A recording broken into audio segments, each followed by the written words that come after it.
Ladies and gentlemen, hello and welcome to Recap Episode 3. We're back with a whole new, fresh set of face. My name is Zildjian and I'm joined today by Locke. How are you, man? Yeah, not too bad. Yeah, good to hear. Doge, how are you, bro? Yeah, not bad. Cookie, how are you, man? Pretty good. Great. And also with us is ozfortress Catfish. How are you, man? Thank you. How are you? Great.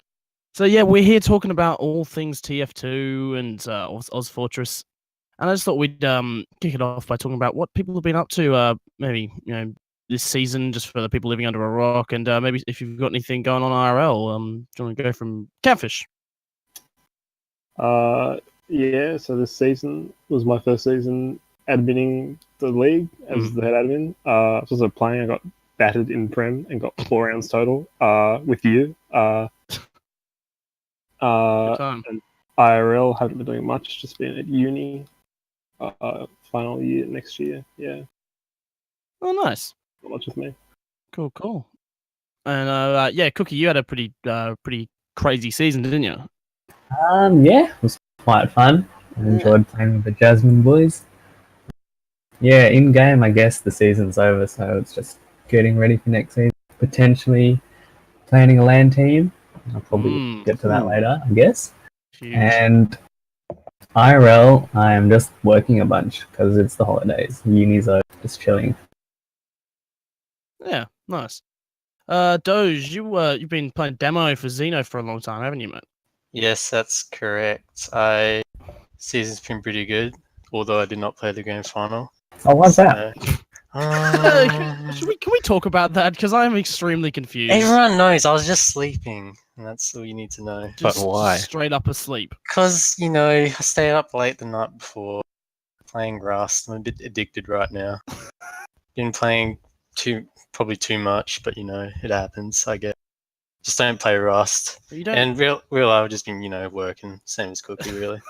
The usual. Okay. Well, I mean, yes, it does happen. You get addicted to games, but usually people don't end up sleeping through grand finals. Man. I got Varna syndrome. I apologize. No. And Locke, what you been up to, bro? Not too much. It was my final year of uni this year. Graduated. So Hey. I'm a qualified engineer. Oh, Build crazy. centuries in real life. And yeah, you took a break this season, was that right? Or were we just backing up someone? Yeah, I was just kind of backing up on Jasmine. Just wanted to play with friends, Yeah, cool. You play half the games though, so Yeah. got that for you. All right, boys. Well, we've got a question here that's been I think we briefly touched on it last week, and we were talking about the fact that we're not taking, well, as a community, I suppose, we're not really taking the balancing of weapons and stuff into our own hands, and we're still leaving it to Valve, even though it takes forever for any changes to come through. And yeah, are there any noticeable weapons or unlocks at the moment that are maybe overpowered in anybody's viewpoint? It can't be, because every weapon we just use is pretty much stock. If we just change the whitelist at all, it's not going to change the game. If we change weapons, it's not going to change, unless somehow we change the crossbow, which I don't see happening because Valve is Valve, and they're probably not going to do jack shit. Yeah, well, does everyone actually reckon the crossbow is still overpowered? Probably. If you're good at aiming, I guess. I don't know. If they could make the hitbox for it smaller, it is enormous at the moment. It's very lenient for arrows. And I don't know, if it could just have a lower cap of heal, at the moment you can do a 120 heal on someone at long range. If they just made it 50, it would probably be a lot more balanced. Yeah, if you made it 50 though, it could ruin the flow of the game a little bit. Because I feel like everyone's just so adapted to the crossbow now. It would just feel so much slower if we nerfed it too much. Just gotta find that middle ground, I guess. I think the game's definitely better for it, having the crossbow. Yeah, it's like a necessary evil. It's overpowered, but it makes the game a lot more interesting, especially for medics. Yeah. I wish it tiered less close range. I hate that it's more efficient to crossbow someone at point blank than it is to medigun them. 75 is still a lot. I feel like it should be a lot lower at point blank. like his when you damage other people on the internet. Yeah. When you say buffing weapons ourselves, are you meaning like a pro mod type thing, or like how are we buff them Could we ourselves? do that? I don't know. Can we do that? That was one of my questions. I was wondering, like, I think it was kind of asked, why aren't we doing the buffing on it? But can we? Is that something we can actually do? We could I think it definitely is, do it. yeah. Well, if Valve's not gonna do it, someone's gonna do it. Yeah. 'Cause Well, I don't see this crossbow thing ever happening if we don't do anything about it. I mean, we say buffing shit weapons, but like, what are some weapons that are just completely useless? Like, they all have their kind of uses, right? Like, I don't know. Well, it's like all the unlocks for certain classes are kind of not used, but that's more like an issue with like the class than the unlock. Like there are like 1,000 spy unlocks or whatever, and none of them get Yeah. used. But it's because spy is terrible, not like the unlocks themselves that are like awful necessarily.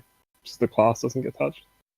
A lot of like the class ones, like for soldier and scout and stuff, most of them are just like side grades, like backscatter. Maybe you'll have a 1 in 1,000 use where you run behind the net and meat shot him there. But I mean, they're still there. Like if people want to do an bender and like innovate for new weapons, then they're there. Read the Art of War, mate. yeah. Well, I suppose there's some other weapons that, like, could you say that like something like the atomizer actually raises the skill cap That'd be at all? Oh Because- no! No, Please don't. bring that in. Don't unban that. That'd be overpowered as fuck. Okay, Scouts so using what- the Winger's grip is bad enough to dodge rockets. Yeah, Cookie. No one Me? uses it anymore. Sorry. I'm gonna use Winning it a again next script? season. Mate. What's that? I've not even heard of that. Basically a script where you just press one button, you do a winger jump. It's fucking annoying when Like you you're swap to the 1v1ing winger, someone that then back uses to it. scattergun. Oh, right. That sounds. MMS uses it. It's in his frag videos. If you couldn't. Oh no. Also, the Wrangler is pretty overpowered, isn't it? If that was unbanned, Yeah. Yeah, Sentry gun could just never die on live. Someone's good at NG though. rescue Hyper. ranger as well. Hyper's like the only person. Yeah. Just get Blood Hyper nuts. so they can play engineer. I don't understand why the Wrangler it just like triples your sentry's health or something like that, doesn't it? Yeah, you can put like Something 5 like that? stickies on it and it just doesn't die. And it doesn't increase the firing speed too, so you get like higher Yeah. DPS. So it's kind of like ridiculous. It just makes it straight up better. Yeah. No one uses it though, so it's not really a problem. But It's banned. Yeah, it's banned. as a band. Yeah. Oh, well, alright. Well, Why are we yeah. talking about it then.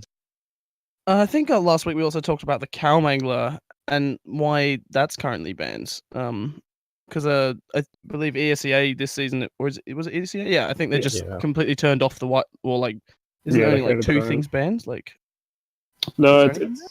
I think it's a similar number of banned and unbanned items, but they just. I think the big ones they changed were they unbanned the cow mangler, and I think was it the rescue ranger. Like they unbanned another Oh yeah. big unlock that was banned in the global whitelist. Oh, it was the pretty boy pistol thing. That's Oh, it. gives Yeah, you yeah. health. there you go. Yeah, that one was a bit crazy and Yeah. controversial when it came out, and what? How long did we play? We played for it. We played with it for a bit, didn't we? When it came out in ozfortress. Not at It all. was, I don't it think was so. pretty broken when they first changed because it was like 7 health a hit. I think it's only Yeah, like it was 1 bugged. now. What? It's like maximum of 3, so like the more damage you do, the more health you heal. But like when it came out, it was like I think it was meant to be like the same kind of idea, and it was like 1 to 7, so like you heal 1 health across the map. It was bugged, and it would just heal 7 all the time. So it was like ridiculously overpowered. 1 clip, and you'd be up 60 health. It's crazy. Yeah, that's pretty insane. I don't think it's as bad now. Like the max you can heal with a clip if you hit every bullet is like 28 health or whatever. So it's not like Which is still too like, bad, but it's still pretty good. yeah. Oh, they unbanned that new pyro one as well, Dragon Fury. Yeah. Isn't that like- useless? Pretty much. It's amazing not if you hit bad. every shot, but I can't because every time I shoot it, I get like 1 FPS. Yeah, the Dragon Fury doesn't like I literally don't know how it works. You at shoot all. fireballs. Yeah. Yeah, I suppose. Yeah, so I guess this whole talk of a pro mod, like, I'm not really sure if, why it would be necessary. Like, are we talking about bringing all the unlocks into the game, and therefore spicing it up, or just continuing the same way that we have done it for ages and I just feel play like- with the weapons we want to? with like a pro mod, there are a lot of issues that come with it, like certain leagues adapting it and that kind of thing, and like who designs the pro mod, like that kind of thing. Like a lot of balancing issues come into it, and I also think there are issues to do with like getting new players into the game, because the game's already casual is already separated from competitive, and I think like by like more like by like a bigger gap than most other games. Like, and I think that the change Valve made to, like, it was discussed on a previous podcast, like the casual matchmaking thing. That, like, I feel like that was, everyone seemed to complain about that, like, because of the death of community servers, but I feel like that actually did help a lot to, like, it kind of did help in bridging the gap for new players. But I think it did, yeah. Like, pubs are slightly more, like, not majorly, but a bit more serious now, and I've had a lot of people, like, talk to me from like who have come from matchmaking, and that is their only experience and stuff, which wouldn't have happened before. All right. I think it has made a difference. For me, I feel like it was the opposite. Like playing the custom servers, like you'd log in, go to Gamers UN Dust Bowl for play like 6 hours with the same people every day, and you know you'd get your group together. And well, for me, that group was the team that like became my Highlander team, and then like my first Sixers team, and mine similar came out of Turbine. Yeah, so I suppose both of those. I don't know, which one would we rather have though? Like there's that custom server communities that created, or the fact I don't know. Like I was actually talking to someone yesterday who isn't, doesn't play Comp TF2 or anything. He mainly plays CS:GO, and he said that he tried to play, like he launched up TF2 a few weeks ago and tried to play, but he clicked on competitive because that's what he does, because he comes from CS:GO, and you don't play. Not many people play casual in CS:GO, so he just immediately clicked on comp, and then just like didn't find a match in like 2.5 hours. The comps, like the competitive options, you just remove from the game. Like honestly, I'd rather just play casual than play competitive. It's literally the same, just with like ranks that no one cares about and force settings. Yeah. Oh my god. The force settings are very strange. I think that the bridge from casual to competitive has gotten better though, like recently. Like for the past 2 seasons, we've had more teams than we have in a long time, and like a huge portion of them are new players and new teams. Like Open has been really full these past couple seasons, and it's all with people who are playing their first or second season, maybe their third. Like it's got a huge influx of new players.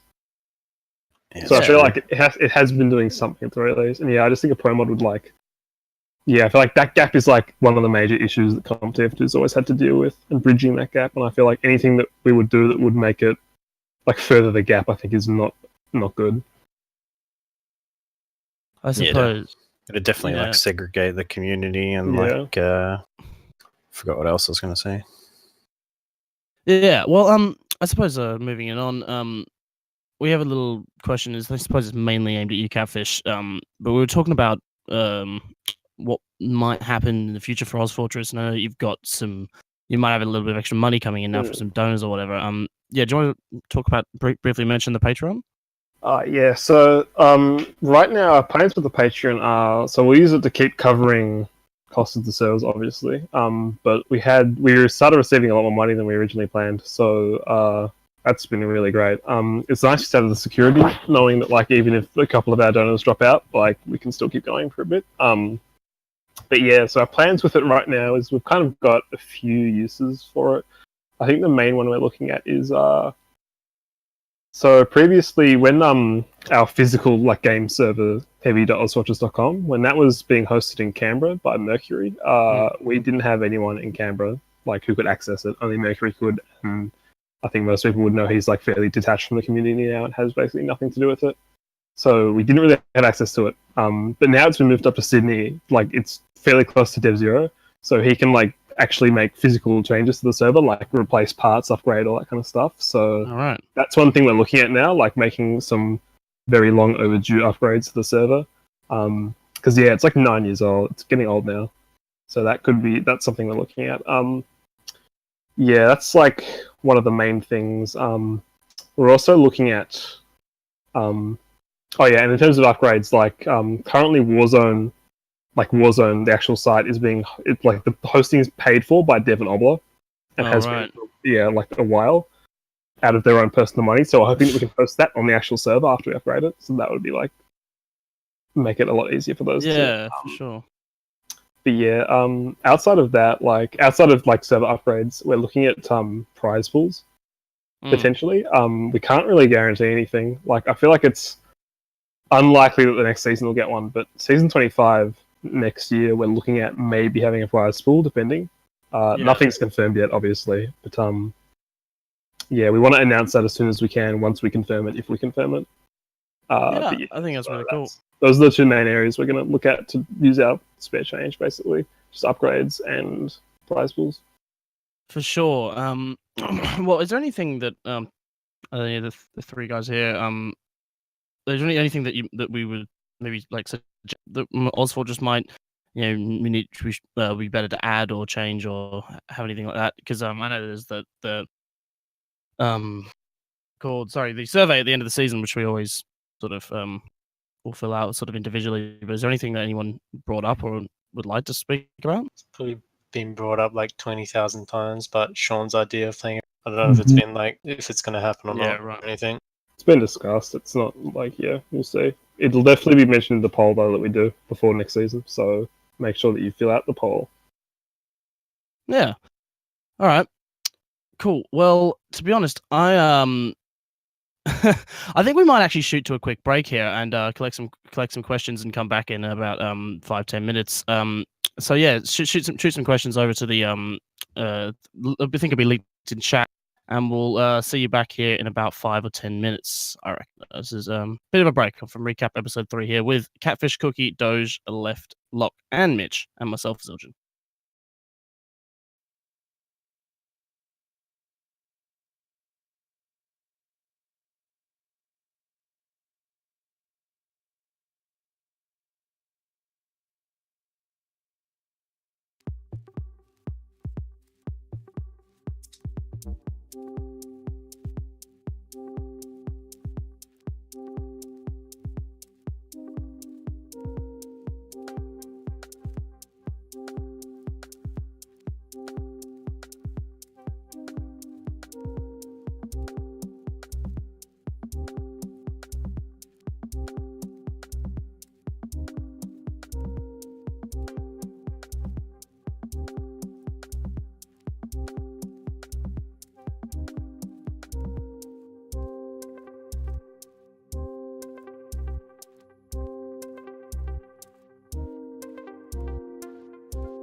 Hello, ladies and gentlemen, and welcome back to Recap here. This is episode 3. My name is Zildjian. Alongside me is Catfish, Cookie, Doge, and Lot. So, boys, I have a question here from, I think it was a viewer submitted a question from a few weeks ago, and it's by a team of ants in their prime. and he asks, "What is the most common poor mindset that you see in newer players these days? You know, not being able to take criticism and all that." Has anyone got any thoughts about I feel like I see a lot of new players with big egos, but they could be like a vocal minority. Like there's just like a handful of them. And in Yeah. reality, like all the other new players like aren't like that at all and don't have that issue. But maybe that's just me. that? Yeah, I tend to agree.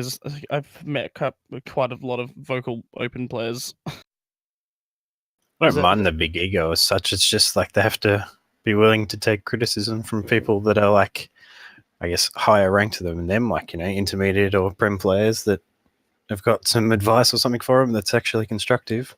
I don't think any open players play Prem Pugs any. If you want to talk about PugChamp for a second. Oh, we can get to that later. Oh, Well, it kind of fits, I guess. yeah, we could talk about PugChamp.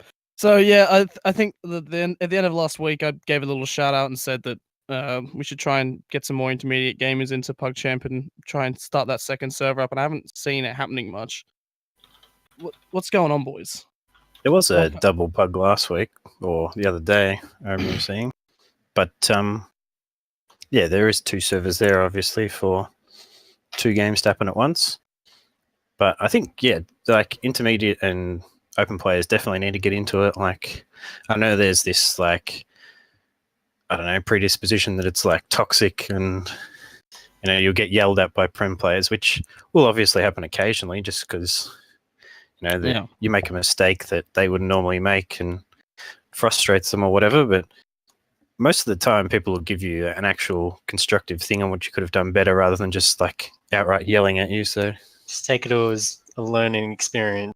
I can't Try not to see, get angry. yeah, like you go into any other game, it's going to be much worse. Like Yeah. if you make a mistake in CSGO, they're going to be calling you words that you can't even say on Twitch.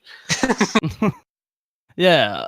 Well, It's definitely the best for improving too, because Absolutely. all these in-house pugs like ABC and ANZ, if you keep going playing those circle jerky pugs, you won't really improve that much.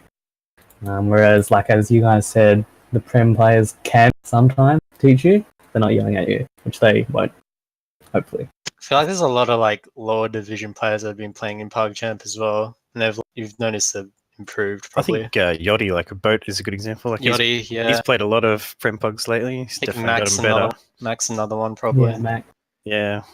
Yeah, we briefly touched on that last week, but I suppose like there's another element to it because I suppose not all open players are, or not all players, full stop, are looking to always looking to improve and always looking to get better when they play Pug. Sometimes it's just want to chill out, you know, after work or when you get home from school or whatever, and you want to play some Pugs.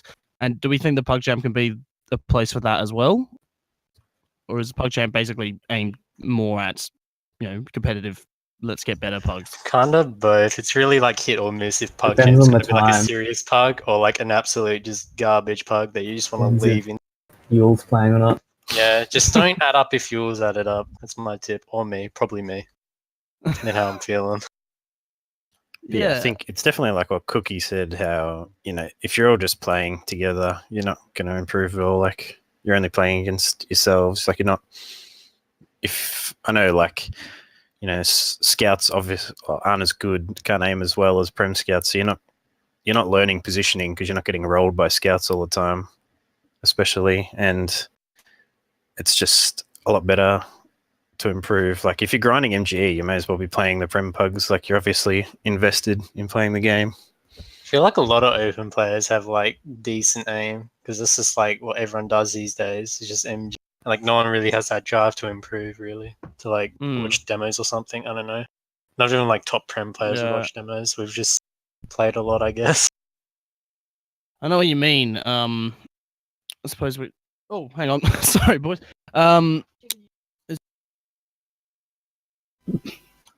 Sorry. Someone just walked into my. Roommate just walked in. Yeah. So right, moving on. I suppose. We have a question here from Seinfeld. And I suppose it's more aimed at the older players here, but I think it's basically all of us except for maybe Doge and myself. Yeah. How has the meta changed from like how it is now and versus when you came in together? And do you think it's, you know, for better or for worse?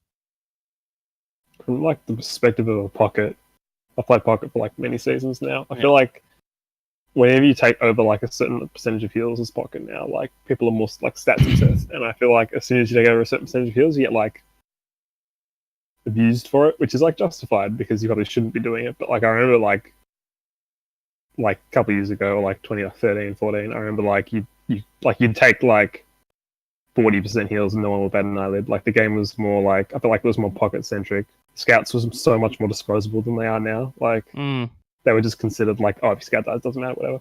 Who cares? Like whereas like your demo in your pocket were like, they were like more important than scouts, and I feel like that's changed, like completely reversed. Yeah, it was a good time. That was when I started. It was like the pocket meta, and Oh yeah, it was so much you just more take fun. all the heals and just kill everyone, and yeah, Now you you just jump and get seem them like a sick gamer. yeah. Like to weigh in as a scout main and say this meta is much better. Oh I feel no. like the game is like being played more like correctly now. Like people have kind of Yeah. figured it out a bit more. Like it's not as fun, but Well, do we It's think better. is it Not as is fun it for more fun? soldiers. yeah, basically. Yeah, If you're a because scout, it's the best. I suppose pocket. I mean, like, yeah, the pocket soldier role has fallen a bit to the wayside, Hmm. and people tend not to people tend not to play that waddling pocket anymore. But is it still viable? Do we think? Like, can you play that heal heavy pocket role? And I suppose it's even less viable now that Granary's gone, because that was always the classic map. I feel like if you're a good caller, you can, because I feel like lots of Mm. demo men these days are taking charge, I guess. I don't know. I think soldiers could probably take more or be more involved in Ubers than they are at the moment. Like this, a very fine line, but I could see soldiers being useful in more situations than maybe a demo. For sure. Yeah.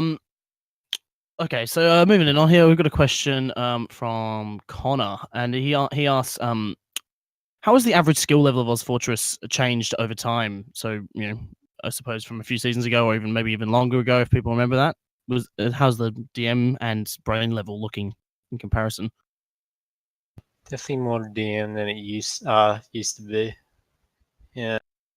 Yeah, Yeah. people are better at DMing now than they were. I think like you play a lot of open players or like mid open players, and they'll be like really good at DMing, and you'll be like kind of, well, at least from my personal experience, be like thrown off by how like good their DM was. Do we think I think that oh, sorry to cut you off, but I think that like I think it's a product of like, because there are like fewer teams around now to scrim, and like I feel like the skill level of all the teams is a bit more widely spread than it was. Like I feel like people have kind of substituted scrimming with like maybe DM or MG or whatever, like because there are fewer teams, people aren't like demo reviewing as much and that kind of thing. And I feel like a lot of the things that build like your team play and your understanding of the game are probably harder to do now than they were, just purely in the sense of you can't find as many scrims and stuff like that. So I feel like people are kind of filling that void with, oh well, I may as well just play MG or DM or whatever. I think the like even the like strat or like brain level has gone up as well, because even back in the day with like the brute Jasmine, they'd just push randomly wherever, but I think it would be hard for them to do it these days. Like most people know to just shoot at a doorway when the team tries to walk through it now, whereas I feel like it was not as common back then. And yeah, I don't know, just like the general like reactions to situations seem a lot quicker than they used to be.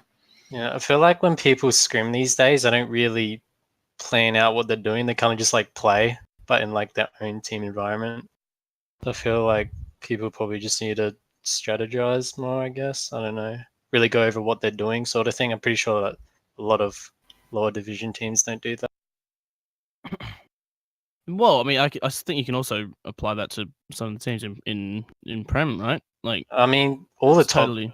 Prem teams don't scrim. Well, at least this season. It was just like Jasmine and Zeno, which didn't scrim. Then there's like Spade's team, which scrimmed a lot, and they definitely did improve. So they're obviously doing the whole strategy. Well, they did have Rocky on their team after all, so.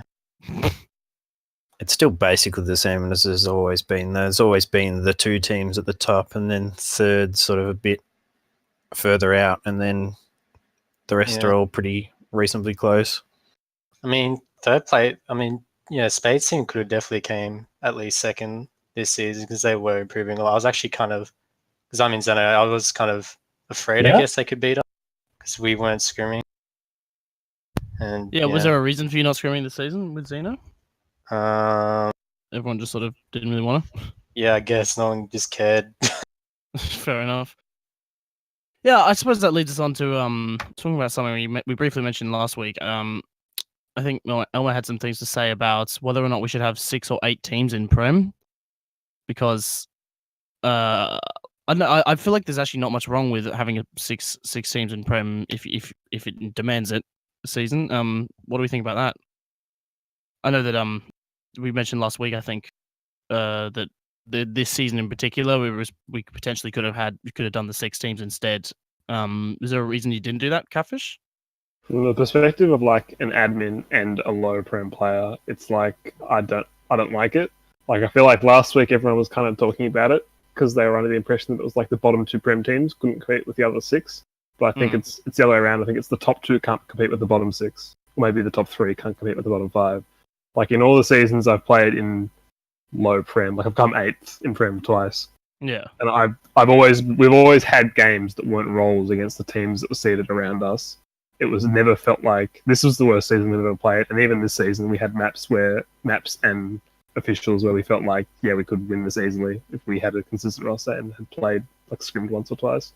Like it's never felt to me from that point of view to be like a kind of situation where the bottom 2 just get crushed. I think it looks like that because the top 2 are so far ahead of everyone else.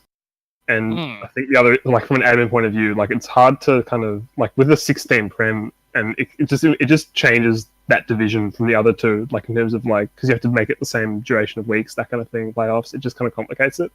Whereas I think it's an issue in my mind that isn't there.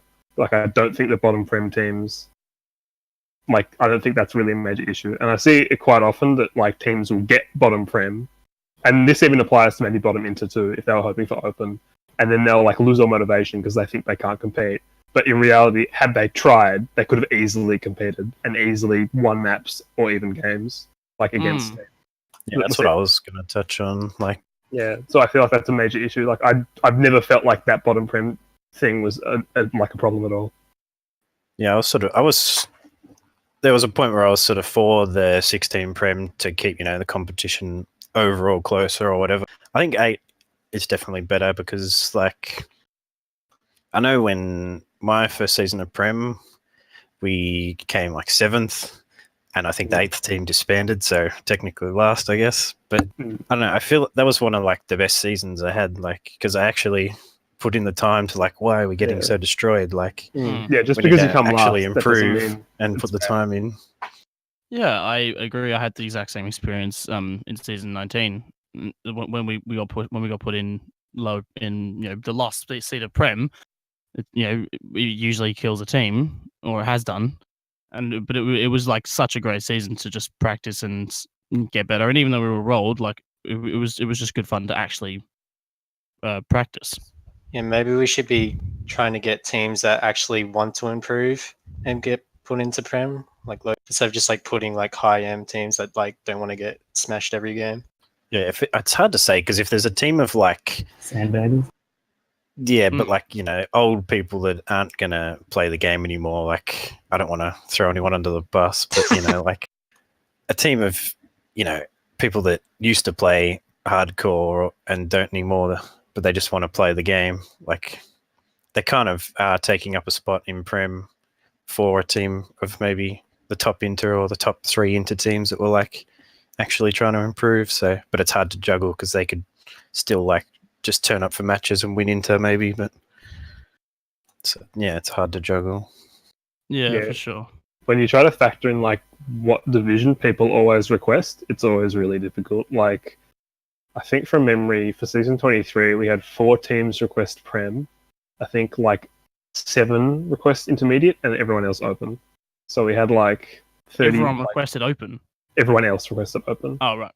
So 4 Prem, like something like 7 or 6 or 8 wanted inter, and then open was like 30, 35, something like that. Like it was crazy high. So everyone, it's like you can't give people the division they want. It just doesn't work. It's impossible. Like half the Prem teams wanted intermediate. It just doesn't it's like you have to move people up. Basically, people won't want to, but you have to move them up. And I feel like people should be also more like cognizant of like we could be moved up. Like you get teams who get really angry when they get moved up from open to inter or into to prem. But it's like you have to be aware that that's like if you're a top inter seed and that's what you're aiming for, you need to be aware that you could be in prem. Or if you're a top open seed, equally like to be aware that you are potentially going to be low inter. Like, and if you get that, you shouldn't complain. Like it's just how it works. It almost reverts back to the pug champ issue of like, you know, they just want to play in their own circle because they're like the big fish in a small pond, so they just want to frag in there and win the div easy. But yeah, basically, yeah, they're just going to stagnate eventually if they don't try and get into prem and play against better people. Yeah, why do we think there is that attitude of not wanting to? Well, yeah, like, do we think there's an attitude of like people not actually wanting to improve and they just want to have a bit more fun? And you know, should that be all right? Should we allow that? Well, obviously, you kind of have to, but like, I don't know, should that attitude be looked down on at all?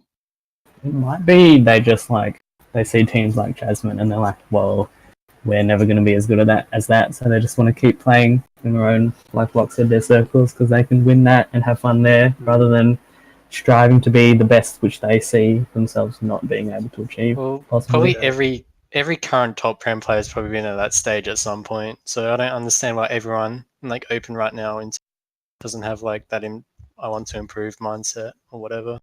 I'm sure there is, and then those that do will stick around and eventually, hopefully, make they'll it to be the prem. next Jasmine's. Yeah, I'm pretty sure that's like Ivan's team. Like everyone's in Ivan's team is getting like so much better. And they're probably going to be like the next like I don't know generation, I guess you could say. I don't know. Yeah, I don't know if I'm just being ignorant, but like I can't think of that many people that have come up from IM and like made it past bottom prem recently, other than like people in Ivan's team who are sort of like mid prem now. But I reckon that has. I think I could say that that has quite a lot to do with PugChamp and actually playing pugs and trying to practice a lot, because people were mentioning Ivan's name last week when we were talking about people who've improved directly through pugs and, you know, through a good attitude in game and everything. So people need that, you know, competitive pug system in order to help move up the ranks, right? Yeah, it definitely shows when you're trying to improve and playing lots of pugs like Ivan in his little game. I think people are scared of prem players, I think, as well. Like, I know I was a bit when I started in Div 5, like, oh, I don't want to, you know, talk to them.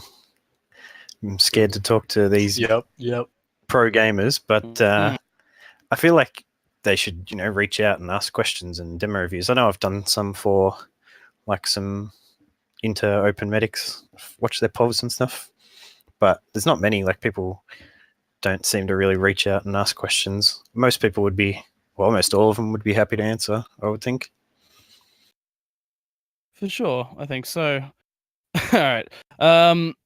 Now I've been asked repeatedly by someone who remained nameless to ask a question here. I believe it's aimed directly at you, Doge, and it's can we send your dad's tongue to LAN? I want to talk about it. I have no idea what that is. So it's just a really bad meme. That's all you need to know. But I know exactly who it's from because I can. Just next question, please. All right, fellas. Well, to be honest, I think we've almost kind of run out of things to talk about here. Unless should we briefly touch on maybe some plans for next season? If anyone has anything to say. Whitelist changes. If anyone wants to talk about it. Oh yeah, yes, yeah, that's right. So there's whitelist changes, and we had a little list of weapons that we could mention here. We talked briefly about the Pretty Boys pocket pistol and the atomizer. How's the Calmangler in people's mindsets? What's wrong with it? Fun. Yeah, I don't really see why why was it it needs to be banned in banned. the first place? Yeah. Yeah. Doesn't look like it's had like a massive impact on the SEA either. It's just some people use it. Does anyone remember why it was banned? Or like Catfish, do you remember? Oh no, because it's the global whitelist thing, right? So it wouldn't even be. Yeah, I think it was just the unlimited ammo. It was like, I think it was a couple of things. I think it was like the only people thought that like the ammo, it took away ammo management from the class, which isn't like that big of a deal. And I also think that, but I feel like people were using that as an excuse, ban it, because it's annoying to play against. Like Why getting is it charge annoying? shot from across the map is the most infuriating thing. I mean, I It's suppose like it's minor, also but it's also like, I think a lot of people also just don't like it because it looks stupid. Like they think it just aesthetically like makes the game look like more childish than it is or something like that. I don't know. Yeah. The But I rush feel like there was I feel like a lot of people were trying to ban it for like or use the ammo thing as the reason to ban it when they didn't necessarily, like when they had an issue with something else to do with its design. So I don't know. sure. I mean, yeah, I feel like it's actually it's totally fine because I remember there was actually, you know, I remember pushes that I lost my team by having the car mangler because we couldn't destroy the sentry, even though it shouldn't be 100% my job. Like if we had those extra rockets, we could destroy the sentry, but we lost Disable the it, push mate, because with your right click. yeah, but it takes like what 10 seconds to from like the thought you're going to do it to actually happening. Yeah, true, I guess. Yeah, I think it's an overall balanced weapon because you've got the can't do damage, and you have to, and if you right click, you're just dead if a scout rushes you. And it looks ugly. But then occasionally the right click will get a meme kill on a medic or something. So choke. Oh well.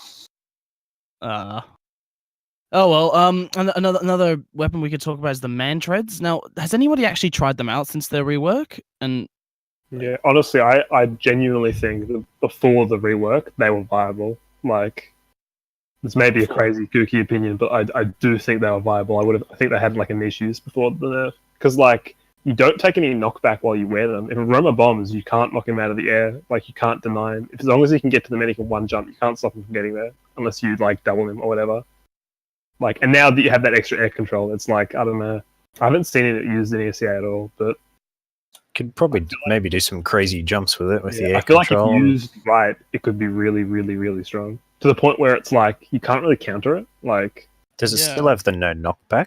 yeah, it's that, and you have more air control, like 200% more, which is Right. hard to like interpret that. But it's like you just have way more control over how you move in the Yeah. air, and you don't take knockback, which is kind of ridiculous. So scouts like can't deny it. Yeah, you that can't all? go, you just keep going. Yeah, basically, Is it 100% knockback it's reduction? minus 75%. But That's I think like pretty- that yeah. means that like a shot that would do 100 damage and have that equivalent knockback would be the same as like shooting him for 25, which wouldn't really do anything. So nothing really knocks a scout. Like I mean, a soldier Shit. back with the man treads. Yeah, so it's like I haven't seen it used that much, but I feel like if it was used and like people like figured it out, I feel like it would be banned. That's just my like opinion, though. Again, I haven't seen it used at all, but I feel like on paper, I think it looks really strong. yeah, I genuinely haven't seen many people actually using it. Like, not even in a pub. I remember like I remember thinking that it'd be all over Bunny Cove Hightower, but I haven't seen them yet. I don't think. Because I don't know about like other soldier players, but I would, if I was roaming and I'm trying to bomb the medic, I would sacrifice gunboats for like the ability to not get knocked back. That's like a trade-off I'd take. And you could also Because if you're going to be do jumping certain with 300 situations, health right? anyway, yeah, if you're going to be jumping with 300 health anyway, like after the jump, instead of being on 280, you're on like 260. Like that's fine if you can not get knocked out of the air at all. Mm, Like that's, in my opinion, worth it. totally. And then there's the new pyro weapons. Well, they're not even new anymore, but yeah, like so there's the gas passer, which is that thing you like lob into a choke and it makes everyone susceptible to fire or something, right? Yeah, if you get shot. Yeah, It's not even useful. What about the That- jetpack? You want to talk about the jetpack? the jetpack. Yeah. Well, I You think mean- that Oh, I- jetpack's not unbanned, but it could be, Is I it? guess. it's actually banned. Yeah, I think jetpack's banned, isn't it? No, it's unbanned. Is it? It's not banned, yeah. I suppose it just sucks. Like the swap time and like the deploy time is just awful. Yeah. Yeah, it's just not good enough to use. Yeah, remember Benny hyping it up? You can't strafe or anything, so it's just like Yeah. Yeah, is that something we could think about? Like, does anyone have any ideas for changes on that? Like, because we were talking about potentially balancing weapons ourselves. I feel like the line to balance in that weapon would be like really fine. Like I feel like it'd be really easy to make it overpowered. Like Yeah. if you fucked it up a tiny bit. I feel like you probably could make it balanced, but yeah, I think it'd be tricky. I feel like there's no point trying to make a balance for competitive at least. I think it's fine as a pub weapon, but giving like Pyro this insane mobility Yeah, it could be would be really shit. easy to fuck up. Yeah. Yeah, fair enough. And then there's the Dragon Fury, that the new primary that shoots, well, newish primary that shoots fireballs and does crit damage if they're on fire, right? I think it's like Um, consecutive hits. Right. I think it does do pretty fucking massive damage, right? If I'm if not you hit it with sure. guns. I think it was really overpowered when like the pyro flames were super overpowered, but I'm not sure what it's like Oh, these it was days. I think the hitbox of it was huge. So it was, Yeah, it's impossible to miss, and they made it a lot smaller. So yeah, I haven't used it now, but I feel like it could be alright. Any time people should be going pyro anyways on last. And can I Yeah. even air blast? I don't even know if it can. yeah, kind I'm of not sure. think. Oh, Oh, I think I had some. Didn't I have a different type of air blast? Or was it like longer or something? I can't remember. I think it does have one. Yeah. No. All right, boys. Well, I suppose that's all those weapons we could talk about. Is there if there's anything else that anyone wants to mention, or anyone in Twitch chat who wants to chuck a question in, now be the time.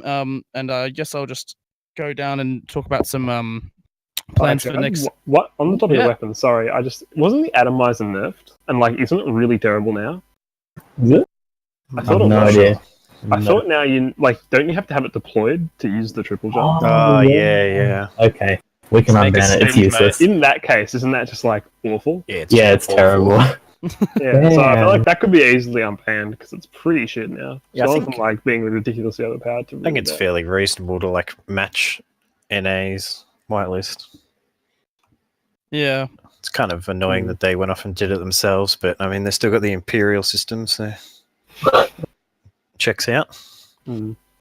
But I mean, I've seen Banny say it on his stream how he's like, Valve added all of these new weapons and we just instantly ban him without like ever testing them.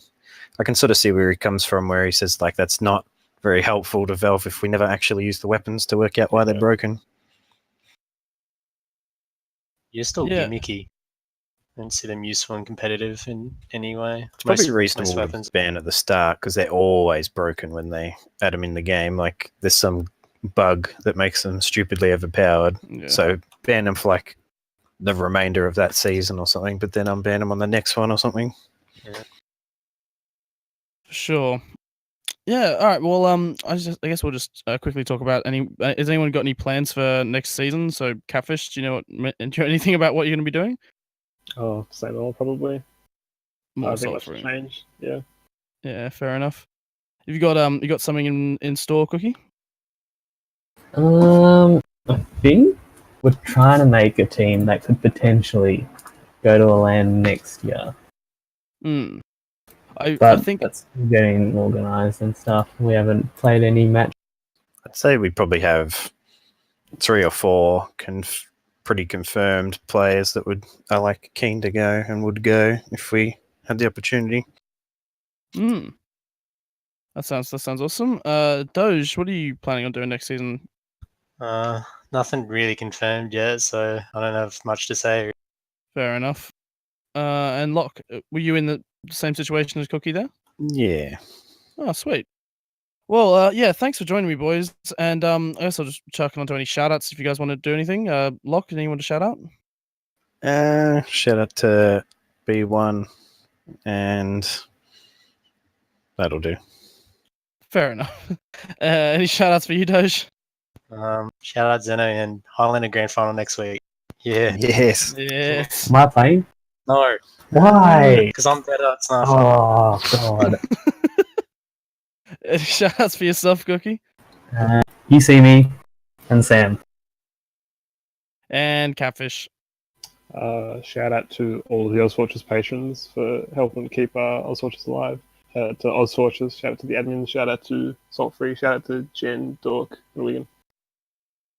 Excellent. And I'll just quickly end here by saying thanks to everyone in the Australian scene for watching and supporting CappingTV this year as well. I know that Mitch has been pretty excited about this year, and we've all had a great time, and it's been a lot of support, and we're really looking forward to continuing it next year. So thanks for watching, everybody. My name is Zildjian, and this is the end of recap episode 3. Capping TV signing off.